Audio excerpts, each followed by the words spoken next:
പരിഗണിക്കാൻ ഉള്ള സാമാന്യ മര്യാദ പോലും പിണറായി കാണിച്ചിട്ടില്ല. അവർ പറഞ്ഞിരിക്കുന്നു, എക്സാലോജി കമ്പനിക്ക് വേണ്ടി വീണ വിജയൻ കോഴ വാങ്ങിയതിൽ ഈ മണ്ഡലത്തെ പരിഗണിക്കാൻ സർക്കാർ തയ്യാറാകുന്നില്ല. ഒരു കാര്യം വേദനയോട് പറയാനുള്ളത്, ഉമ്മൻചാണ്ടിയുടെ മണ്ഡലത്തോട് കാണിക്കാൻ പാടില്ലായിരുന്നു. ഉമ്മൻചാണ്ടി അഴിമതിയിൽ മുങ്ങിക്കുളിച്ച ഗവൺമെന്റാണ്. ആലോചിക്കണം, എവിടെ വരെ എത്തിയ അഴിമതി. മുഖ്യം 4 തവണയാണ് പോയത്. രാപ്പകൽ ജനങ്ങളെ കണ്ടു പരാതി ഏറ്റുവാങ്ങി. ഒരു പരാതിയുടെയും പിന്നിൽ രാഷ്ട്രീയം നോക്കിയില്ല.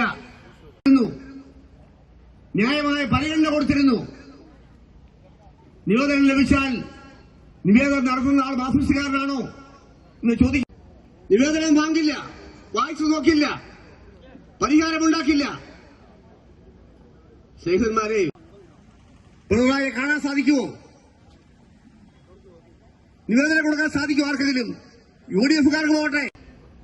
ജനങ്ങളോടൊപ്പം ജീവിച്ച മുഖ്യമന്ത്രി എല്ലാ ജനങ്ങളുടെയും ന്യായമായ ആവശ്യങ്ങൾക്ക് നിയമസഭയിലെ ആവശ്യങ്ങൾ ബദിരകാരണങ്ങളിലായി പതിക്കുന്നത്. പുതുപ്പള്ളിയിലെ റോഡുകളെല്ലാം താറുമാറായി. പറയേണ്ടവരെല്ലാം പറഞ്ഞു. പ്രവർത്തകന്മാരെ, സുഹൃത്തുക്കൾ, പുതുപ്പള്ളി നിയോജക മണ്ഡലത്തിന്റെ ഉപവാസം അനുഷ്ഠിക്കുന്നത് ഇന്നലെ കേരളം കണികണ്ടുടർന്ന വിഷുവായിരുന്നു. ഈ ഒരാഴ്ച ക്രൈസ്തവ വിശ്വാസികൾക്ക് ഏറ്റവും പ്രധാനപ്പെട്ട പീഡാനുഭവത്തിന്റെ അവസാന ആഴ്ചയാണ്. ഈ ദിവസങ്ങളിൽ അവഗണനയുടെയും കരുതലിൽപ്പെട്ടിരിക്കുന്നു. കോൺഗ്രസ് ഉന്നയിച്ച ആക്ഷേപമല്ല, UDF-ന്റെ ആക്ഷേപവും പരാതിയുമല്ല.